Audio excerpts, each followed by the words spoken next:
ಮಲೆನಾಡು ಭಾಗದಲ್ಲಿ ಭಾರೀ ಗಾಳಿ ಮಳೆ ಹಿನ್ನೆಲೆ ಚಿಕ್ಕಮಗಳೂರು ಜಿಲ್ಲೆಯ ಕೊಪ್ಪ, ಶೃಂಗೇರಿ, ಮೂಡಿಗೆರೆ, ಕಳಸ, ಎನ್ಆರ್ಪುರ ಹಾಗೂ ಚಿಕ್ಕಮಗಳೂರು ತಾಲೂಕಿನ ಆಯ್ದ ಭಾಗಗಳ ಶಾಲಾ ಕಾಲೇಜುಗಳಿಗೆ ರಜೆ ಘೋಷಣೆ ಮಾಡಲಾಗಿದೆ. ದಕ್ಷಿಣ ಕನ್ನಡ ಜಿಲ್ಲೆಯಲ್ಲಿ ಭಾರೀ ಮಳೆ ಹಿನ್ನೆಲೆ ಇಂದು ರೆಡ್ ಅಲರ್ಟ್ ಘೋಷಣೆ ಮಾಡಲಾಗಿದ್ದು, ಜಿಲ್ಲೆಯಾದ್ಯಂತ ಶಾಲಾ ಕಾಲೇಜುಗಳಿಗೆ ರಜೆ ಘೋಷಣೆ ಮಾಡಲಾಗಿದೆ. ಗಾಳಿ ಮಳೆ ಅಬ್ಬರಕ್ಕೆ ಮನೆ ಮುಂದೆ ನಿಲ್ಲಿಸಿದ್ದ ಆಟೋ ಮೇಲೆ ಮರವೊಂದು ಉರುಳಿ ಬಿದ್ದ ಘಟನೆ ಚಿಕ್ಕಮಗಳೂರು ಜಿಲ್ಲೆಯ ಕಳಸ ತಾಲೂಕಿನ ಗುಡ್ಡೆಮಕ್ಕಿ ಗ್ರಾಮದ ಬಳಿ ನಡೆದಿದೆ. ಘಟನೆಯಲ್ಲಿ ಅದೃಷ್ಟವಶಾತ್ ಯಾವುದೇ ಪ್ರಾಣಹಾನಿ ಸಂಭವಿಸಿಲ್ಲ. ಘಟನೆಯಿಂದ ಆಟೋ ರಿಕ್ಷಾ ಸಂಪೂರ್ಣ ಜಖಮಾಗಿದ್ದು, ಸ್ಥಳಕ್ಕೆ ಅಧಿಕಾರಿಗಳು ಭೇಟಿ ನೀಡಿ ಪರಿಶೀಲನೆ ನಡೆಸಿದ್ದಾರೆ. ಭಾರೀ ಗಾಳಿಗೆ ಬೃಹತ್ ಮರ ಧರೆಗುರುಳಿದ ಪರಿಣಾಮ ಚಿಕ್ಕಮಗಳೂರು ಜಿಲ್ಲೆ ಮೂಡಿಗೆರೆ ಪಟ್ಟಣದ ಗಣಪತಿ ದೇವಸ್ಥಾನದ ಬಳಿ 2 ಕಿಲೋಮೀಟರ್ ಟ್ರಾಫಿಕ್ ಜಾಮ್ ಉಂಟಾಗಿತ್ತು. ಅರಣ್ಯ ಇಲಾಖೆ ಸಿಬ್ಬಂದಿ ಹಾಗೂ ಸಾರ್ವಜನಿಕರು ಮರ ತೆರವು ಮಾಡಿ ಸಂಚಾರಕ್ಕೆ ಅನುವು ಮಾಡಿಕೊಟ್ಟರು. ಕೆಆರ್ಎಸ್ ಡ್ಯಾಂನಿಂದ ತಮಿಳುನಾಡಿಗೆ ನೀರು ಬಿಡುಗಡೆ ಮಾಡಿರುವ ಆರೋಪ ಕೇಳಿಬಂದಿದೆ. ಒಳಹರಿವು 5,000 ಕ್ಯೂಸೆಕ್ ದಾಟ್ತಾ ಇದ್ದಂತೆ ತಮಿಳುನಾಡಿಗೆ ರಾಜ್ಯ ಸರ್ಕಾರ ನೀರು ಬಿಟ್ಟಿದೆಯಾ ಎಂಬ ಶಂಕೆ ವ್ಯಕ್ತವಾಗಿದೆ.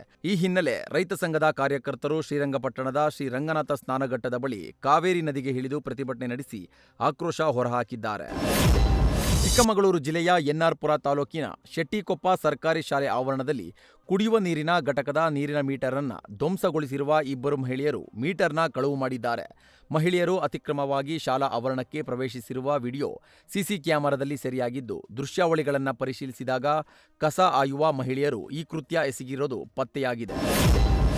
ಬಾಗಲಕೋಟೆಯಲ್ಲಿ ಒಂದೇ ವರ್ಷದಲ್ಲಿ ಬರೋಬ್ಬರಿ 10 ಕೋಟಿಗೂ ಅಧಿಕ ಟ್ರಾಫಿಕ್ ಫೈನ್ ಸಂಗ್ರಹವಾಗಿದೆ. ಒಂದು ವರ್ಷದಲ್ಲಿ 48,000 ಕೇಸ್ಗಳ ಪೈಕಿ 1,72,00,000 ದಂಡ ವಸೂಲು ಮಾಡಲಾಗಿದೆ. ಜೂನ್ 2025ರಿಂದ ಜುಲೈ 2026ರವರೆಗೆ ಬಾಗಲಕೋಟೆ ನಗರದ ನವನಗರ, ವಿದ್ಯಾಗಿರಿ, ಗದ್ದನಕೇರಿಯಲ್ಲಿ ಹಾಕಲಾಗಿರುವ 22 ಸ್ಪೆಷಲ್ ಕ್ಯಾಮೆರಾಗಳ ಮೂಲಕ ಹಾಕಲಾದ ಕೇಸ್ಗಳಿಂದ 1,72,60,350 ರೂಪಾಯಿ ದಂಡ ಸಂಗ್ರಹ ಮಾಡಲಾಗಿದೆ. ವಿಜಯನಗರ ಜಿಲ್ಲೆಯ ಹಗರಿಬೊಮ್ಮನಹಳ್ಳಿ ಪೊಲೀಸ್ ಠಾಣಾ ವ್ಯಾಪ್ತಿಯ ಮದ್ಯದ ಅಂಗಡಿಯಲ್ಲಿ ಶಾರ್ಟ್ ಸರ್ಕ್ಯೂಟ್ನಿಂದ ಅಗ್ನಿ ಅವಘಡ ಸಂಭವಿಸಿದೆ. ಬೆಂಕಿ ಅವಘಡದಿಂದ ಸುಮಾರು 20 ಲಕ್ಷ ರೂಪಾಯಿ ಮೌಲ್ಯದ ಮದ್ಯದ ಬಾಕ್ಸ್ಗಳು ಸುಟ್ಟು ಕರಕಲಾಗಿದೆ. ಸ್ಥಳಕ್ಕೆ ಧಾವಿಸಿ ಅಗ್ನಿಶಾಮಕ ಸಿಬ್ಬಂದಿ ಬೆಂಕಿ ನಂದಿಸಿದ್ದಾರೆ.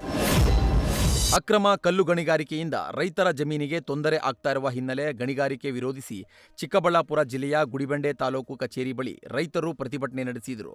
ಗಣಿಗಾರಿಕೆ ನಡೆಸುವ ಅರಣ್ಯ ಪ್ರದೇಶ ಉಳಿಸುವಂತೆ ಹಾಗೂ B1 ಮಂಜೂರಾತಿ ರದ್ದುಪಡಿಸುವಂತೆ ರೈತರು ಆಕ್ರೋಶ ಹೊರಹಾಕಿದರು. ಶಿವಮೊಗ್ಗ ಜಿಲ್ಲಾ ಹಾಲು ಉತ್ಪಾದಕರ ಹಿತರಕ್ಷಣಾ ವೇದಿಕೆಯಿಂದ ಹಾಲಿನ ಪ್ರೋತ್ಸಾಹ ದರ ಬಿಡುಗಡೆಗೊಳಿಸುವಂತೆ ಆಗ್ರಹಿಸಿ ಬೃಹತ್ ಪ್ರತಿಭಟನೆ ನಡೆಸಲಾಯಿತು. ಸರ್ಕಾರದ ವಿರುದ್ಧ ಬೀದಿಗಿಳಿದ ರೈತರು ಹಾಲಿನ ದರ ಹೆಚ್ಚಿಸಲು ಹಾಗೂ ಪ್ರೋತ್ಸಾಹ ದರ ಬಿಡುಗಡೆಗೆ ಒತ್ತಾಯಿಸಿ ಪ್ರತಿಭಟನೆ ನಡೆಸಿದರು.